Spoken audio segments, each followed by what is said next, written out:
പാലക്കാട് കോൺഗ്രസ്സിൽ വലിയൊരു അതൃപ്തി ഉണ്ടാകുന്നുണ്ടല്ലോ. അതായത് പാലക്കാട് എം പിക്ക് വടകര എം പിയോട് എന്തോ ഒരു അതൃപ്തി എന്നാണ് നിലവിൽ മനസ്സിലാക്കാൻ വേണ്ടി സാധിക്കുന്നത്. എന്താണത്? ചെറിയ അതിർത്തിയല്ല, വലിയൊരു പൊട്ടിത്തെറി തന്നെ അവിടെ സംഭവിച്ചിരിക്കുകയാണ്. അത് നമുക്ക് ഈ പഞ്ചായത്തുകളിലെ വോട്ടിംഗ് ശതമാനം നോക്കുമ്പോൾ മനസ്സിലാവും.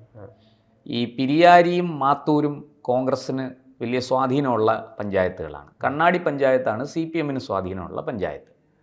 അപ്പോൾ ഇവിടെ ഇപ്പോൾ ഈ പിരിയാരിയിലും മാത്തൂരിലും കഴിഞ്ഞ വർഷത്തേക്കാൾ, അതായത് 2021 3 വർഷം മുമ്പേ തിരഞ്ഞെടുപ്പ് നടന്ന സമയത്ത് കിട്ടിയ വോട്ടല്ല, അത്രയും വോട്ട് ഷെയർ ഇത്തവണ ആകെ വോട്ട് പോൾ ചെയ്യപ്പെട്ടിട്ടില്ല. അതൊരു വലിയ തിരിച്ചടിയാണ്. കോൺഗ്രസ്സിനകത്ത് എന്താ സംഭവിക്കുന്നതെന്നുള്ളൊരു സൂചനയാണത്. അതായത് പിരിയാരിയിൽ 2021 ഏതാണ്ട് 77% വോട്ടാണ് പോൾ ചെയ്യപ്പെട്ടത്, ആകെ വോട്ട്. ഇത്തവണ അത് 69 ഉള്ളൂ. അതുപോലെ കണ്ണാടിയിൽ വരുമ്പോൾ 68% ഇക്കുറി പോളിംഗ്. മാത്തൂരിലും 68% ഉള്ളൂ പോളിംഗ്. കഴിഞ്ഞ തവണ ഇതെല്ലാം 70-ന് മേളിലും ഏതാണ്ട് 75-നോട് അടുത്തുമൊക്കെ ഉണ്ടായിരുന്നതാണ്. അപ്പോൾ ഇക്കുറി എന്തോ കാര്യമായിട്ട് ഈ പഞ്ചായത്തുകളിൽ സംഭവിച്ചിരിക്കുന്നു. ഈ പൊതുവേ നമ്മൾ പറയാറുണ്ട്, പോളിംഗ് കൂടുമ്പോൾ കോൺഗ്രസ് ജയിക്കും, പോളിംഗ് കുറഞ്ഞു കഴിഞ്ഞാൽ കോൺഗ്രസ് തോക്കും, അല്ലെങ്കിൽ UDF തോക്കും. ശരിക്കും അത് കുറച്ചുകൂടെ വ്യക്തമായിട്ട് പറഞ്ഞാൽ, പോളിംഗ് കൂടിയാൽ ഒരു LDF വിരുദ്ധ ചേരി വിജയിക്കും, അല്ലെങ്കിൽ CPM വിരുദ്ധ ചേരി വിജയിക്കും. പോളിംഗ് കുറഞ്ഞാൽ CPM ജയിക്കും. കാരണം ഇതൊരു കേഡർ പാർട്ടി ആയതുകൊണ്ട് CPM അവരുടെ വോട്ട് കൃത്യമായിട്ട് പോൾ ചെയ്യിപ്പിക്കും. അവർക്കതിൽ ബുദ്ധിമുട്ടൊന്നുമില്ല. ഈ സ്വിച്ച് ഇട്ടാൽ വൈദ്യുതി വരുന്നത് പോലെ, എണ്ണയിട്ട യന്ത്രം പോലെ പ്രവർത്തിക്കുന്ന പാർട്ടി മെഷീനറി എന്നൊക്കെ നമ്മൾ പറഞ്ഞ് കേട്ടിട്ടുണ്ട്. അതുകൊണ്ട് അവർക്ക് കൃത്യമായിട്ട് അവരുടെ വോട്ടുകൾ പോൾ ചെയ്യിക്കാൻ അറിയാം. അതിലൊരു വ്യത്യാസവും വരില്ല. അതേസമയം പോളിംഗ് കൂടിയാൽ അതിൻ്റെ അർത്ഥം CPM-ൻ്റെ വോട്ടുകൾ ചെയ്യിച്ചു, LDF-ൻ്റെ വോട്ടുകൾ ചെയ്യിച്ചു. പക്ഷേ LDF-നോട് എതിരുള്ള ഒരു വലിയ വിഭാഗം ജനങ്ങൾ, സാധാരണ വോട്ട് ചെയ്യാത്തവർ പോലും വന്ന് വോട്ട് ചെയ്തിരിക്കുന്നു. അത് LDF-നെതിരായിട്ട്, CPM-നെതിരായിട്ട് ആ വോട്ട് വീഴും എന്നുള്ളതാണ്. ഇതൊരു കുറേ കാലമായിട്ട് നമ്മൾ മനസ്സിലാക്കി വച്ചിരിക്കുന്ന കാര്യമാണ്. ഇവിടെ ഇപ്പോൾ സംഭവിച്ചിരിക്കുന്നത് നേരെ തിരിച്ചാണ്. ഈ പിരിയാരിയിലും മാത്തൂരിലും എന്തുകൊണ്ട് വോട്ടിംഗ് ശതമാനം കുറഞ്ഞു? ഉത്തരം പറയേണ്ടത് കോൺഗ്രസ്സാണ്, CPM അല്ല. ഇവിടെ കോൺഗ്രസ്സിനുള്ളിൽ എന്തോ ഒരു പൊട്ടിത്തെറി സംഭവിച്ചിട്ടുണ്ട് എന്നാണത് സൂചിപ്പിക്കുന്നത്. നമുക്ക് കിട്ടുന്ന വിവരങ്ങൾ വെച്ചിട്ടാണെങ്കിൽ പാലക്കാടത്തെ MP ശ്രീകണ്ഠൻ വലിയ അതൃപ്തിയിലാണ്. അദ്ദേഹത്തിന് വലിയ എതിർപ്പ് മറ്റാരോടുമല്ല, പാലക്കാടെന്ന് മാറി വടകരയ്ക്ക് പോയി ജയിച്ച് MP ആയ ഷാഫി പറമ്പിലിനോടാണ്. ഷാഫി പറമ്പിൽ അനാവശ്യമായി പാലക്കാട്ടെ കാര്യങ്ങളിൽ ഇടപെടുന്നു. പാലക്കാട് ഒരു സ്ഥാനാർത്ഥിയെ ഷാഫി പറമ്പിൽ നൂലിൽ കെട്ടി ഇറക്കുന്നു. അതായത് പാലക്കാടുള്ള ഒരാളിനോ, ശ്രീകണ്ഠന് പല താല്പര്യങ്ങളും ഉണ്ടാവും, അദ്ദേഹത്തിന് താല്പര്യപ്പെട്ട ഒരാളെ മത്സരിപ്പിക്കാൻ അദ്ദേഹം ആഗ്രഹിച്ചിരുന്നിരിക്കാം.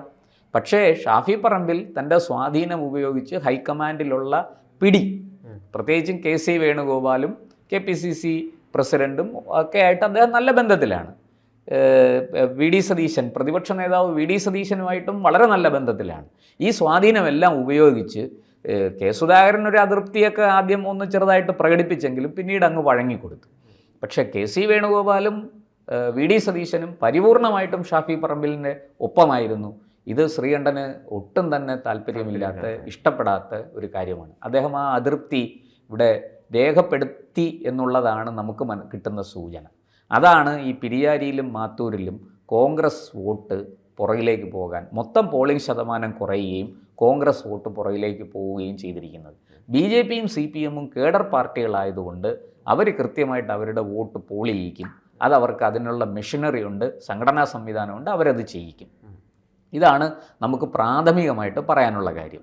പിന്നെ മറ്റൊന്ന്, ഈ നമ്മൾ എന്തൊക്കെ പറഞ്ഞിരുന്നാലും ഈ CPM-നുള്ളിലും ഒരു പ്രശ്നം ഇവിടെ ഉണ്ട്. അത് ഈ പരമ്പരാഗതമായിട്ട് CPM ചിഹ്നത്തിൽ വോട്ട് ചെയ്യുന്ന ആൾക്കാർ ഇക്കുറി ചിഹ്നത്തിലല്ല വോട്ട് ചെയ്തിരിക്കുന്നത്.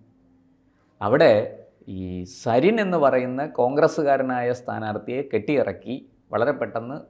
അയാൾക്ക് അവിടെ സീറ്റ് കിട്ടാത്തത് കൊണ്ട് അയാൾ ചാടി ഇങ്ങ് CPM-ലേക്ക് വന്നു. അവിടെ CPM-ൽ നിന്ന് സ്ഥാനാർത്ഥിയായി. പക്ഷേ സ്വതന്ത്രനായിട്ടാണ്, CPM പിന്തുണയുള്ള ഒരു സ്വതന്ത്ര സ്ഥാനാർത്ഥിയായിട്ടാണ് അദ്ദേഹം മത്സരിച്ചിരിക്കുന്നത്. പാർട്ടി ചിഹ്നം അദ്ദേഹത്തിന് കിട്ടിയില്ല. ഇത് പരമ്പരാഗതമായിട്ട് പാർട്ടി ചിഹ്നത്തിൽ വോട്ട് ചെയ്തിരിക്കുന്ന CPMകാരെ എന്താ പറയുക, ദുഃഖിപ്പിക്കുന്ന, അവരെ വേദനിപ്പിക്കുന്ന ഒരു കാര്യമാണ്. അതുകൊണ്ട് അവിടെയും അവരുടെ വോട്ടും ഈ പറഞ്ഞതുപോലെ ഇക്കുറി ഒരു പക്ഷേ BJPയിലേക്ക് പഞ്ചായത്തുകളിൽ ഷിഫ്റ്റ് ചെയ്യാനൊരു സാധ്യതയുണ്ട്. പ്രത്യേകിച്ച് ഈ കണ്ണാടി പഞ്ചായത്തിൽ CPMന് വലിയ സ്വാധീനമുള്ളൊരു സ്ഥലമാണ്. അവിടെ 68% പോളിംഗ്, കഴിഞ്ഞ പ്രാവശ്യത്തേനേക്കാൾ കുറവാണ്. അപ്പോൾ അവിടെ CPMനും വോട്ട് കുറഞ്ഞിരിക്കുന്നു എന്നാണ് നമുക്ക് അനുമാനിക്കാവുന്ന കാര്യം. കഴിഞ്ഞ പ്രാവശ്യത്തെ വെച്ച് നോക്കുമ്പോൾ ഇത്തവണ മുനിസിപ്പാലിറ്റിയിൽ വോട്ടിംഗ് ശതമാനം കൂടുകയും ചെയ്തു. അത് BJPക്ക് അനുകൂലമാണ്. അപ്പോൾ എല്ലാ അർത്ഥത്തിലും പാലക്കാടത്തെ തെരഞ്ഞെടുപ്പ് ഫലം വാസ്തവത്തിൽ പ്രവചനാതീതമാണ്. രാഷ്ട്രീയ നിരീക്ഷകർ വെള്ളം കുടിക്കുന്നുണ്ട് എന്തെങ്കിലും ഒന്ന് പറയാൻ. പക്ഷേ എങ്കിലും നമുക്ക് കിട്ടുന്ന സൂചനകൾ വെച്ച് മാധ്യമപ്രവർത്തകരെന്നുള്ള നിലയ്ക്ക് നമ്മളത് പരിശോധിക്കുമ്പോൾ BJPക്ക് ഒരു എഡ്ജുണ്ട് എന്നുള്ള കാര്യം തീർച്ചയാണ്. രണ്ടാമത്തെ കാര്യം, ഈ പഞ്ചായത്തുകളിലെ വോട്ടിംഗ് ശതമാനം കുറഞ്ഞത് കോൺഗ്രസ്സിനും തിരിച്ചടിയാണ്, CPMനും ഒരു ചെറിയ അളവിൽ തിരിച്ചടിയാണ്. പക്ഷേ CPM അവരുടെ വോട്ട് പരമാവധി ഈ മുനിസിപ്പാലിറ്റിയിലാകട്ടെ മറ്റ് പഞ്ചായത്തുകളിലാകട്ടെ അവരുടെ വോട്ട് കൃത്യമായിട്ട് അവരുടെ പെട്ടിയിലാക്കാനുള്ള പരിശ്രമം അവർ നടത്തിയിട്ടുണ്ടാകും. എന്തായാലും കാത്തിരുന്ന് കാണാനേ ആ വിഷയത്തിൽ നമുക്ക് ഇപ്പോൾ പറയാൻ പറ്റുള്ളൂ. പക്ഷേ വിജയം BJPക്ക് ഏതാണ്ട് സുനിശ്ചിതമാണ് എന്ന് ഈ കണക്കുകൾ സൂചിപ്പിക്കുന്നു, കണക്കുകൾ വ്യക്തമാക്കുന്നു. നമുക്ക് മറ്റൊരു ഇതിലേക്ക് നോക്കിയാൽ, മറ്റൊരു ആംഗിളിൽ പരിശോധിച്ചാൽ CPM സാധാരണ നിലയ്ക്ക് BJP ജയിക്കാതിരിക്കാൻ CPM വലിയ കളിയൊക്കെ കളിക്കും, വോട്ട് മറിച്ച് കോൺഗ്രസ്സിന് കൊടുക്കും. മുമ്പ് പല മണ്ഡലങ്ങളിലും അങ്ങനെ തിരുവനന്തപുരത്തും ഒക്കെ മഞ്ചേശ്വരത്തും ഒക്കെ അത് സംഭവിച്ചിട്ടുണ്ട്. BJP ജയിക്കാൻ സാധ്യതയുള്ളൊരു അവസ്ഥ, ഒരു സാഹചര്യം ഉണ്ടായാൽ അത് കൃത്യമായിട്ടും CPM ആ വോട്ട്, അവരുടെ വോട്ട് ഉച്ചയ്ക്ക് ശേഷം ചെയ്യാനായിട്ട് അവർ പിടിച്ചു വച്ചിരിക്കുന്ന വോട്ടുണ്ട്, ആ വോട്ട് കൃത്യമായിട്ടും അവർ കോൺഗ്രസ്സിന് കൊടുക്കുകയും കോൺഗ്രസ് ജയിക്കുകയും ചെയ്യും. ശക്തമായ ത്രികോണ മത്സരം നടക്കുന്ന മണ്ഡലങ്ങളിലെല്ലാം നമ്മളിത് കണ്ടിട്ടുണ്ട്. ഇവിടെ ഇപ്പോൾ ഇക്കുറി CPM അത് ചെയ്തിട്ടില്ല. കാരണം അവരിനിയും പാലക്കാട് 3-ാം സ്ഥാനത്തേക്ക് പോയാൽ അണികളുടെ മുന്നിൽ അവർക്ക് മറുപടി പറയാനില്ല.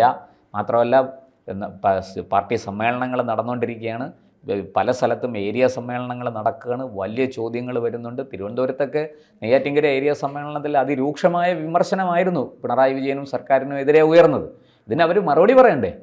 പാർട്ടിക്കുള്ളിൽ അവർ മറുപടി പറയണം. ഈ എന്താ പറയുക, പിന്നെ ചോദ്യം ചോദിച്ചാൽ മറുപടിയില്ല പറയേണ്ടാത്ത ഒരു വലിയ രാജാവൊന്നും അല്ല പിണറായി. ആ അവസ്ഥയൊക്കെ മാറി. അദ്ദേഹത്തിനിപ്പം ഒരു മോശം കാലമാണ്. പാർട്ടിക്കുള്ളിൽ നിന്ന് വലിയ ചോദ്യങ്ങൾ വരുന്നുണ്ട്, അതിന് അദ്ദേഹം മറുപടി പറഞ്ഞേ മതിയാവൂ. അതുകൊണ്ട് ഇപ്പോൾ ഈ പാർട്ടി സമ്മേളനങ്ങളും കൂടെ നടക്കുന്ന സാഹചര്യമായതുകൊണ്ട് CPM വോട്ട് മറിക്കാൻ നിൽക്കില്ല, കോൺഗ്രസ്സിന് വോട്ട് മറിച്ച് കൊടുക്കാൻ നിൽക്കില്ല എന്നുള്ളത് നമുക്ക് ഉറപ്പിക്കാം. എന്തായാലും മറ്റന്നാൾ രാവിലെ ഏതാണ്ട് ഈ സമയമൊക്കെ ആകുമ്പോൾ കാര്യങ്ങൾ വ്യക്തമാകും. ആരാണ് ലീഡ് ചെയ്യുന്നത്, ആരാണ് ജയിക്കാൻ സാധ്യത എന്ന് വ്യക്തമാകും. എനിക്ക് തോന്നുന്നത് BJPക്ക് താമര പാലക്കാട് വിരിയാൻ നല്ല സാധ്യതയുണ്ട്. നിയമസഭയിൽ അക്കൗണ്ട് പൂട്ടിച്ചു എന്ന് പിണറായി വിജയൻ ആഹ്ലാദത്തോടെ പറഞ്ഞത് ഇത്തവണ ദുഃഖത്തോടെ BJP പ്രതിനിധിയെ അവിടെ സ്വീകരിക്കേണ്ടി വരും എന്നാണ് തോന്നുന്നത്.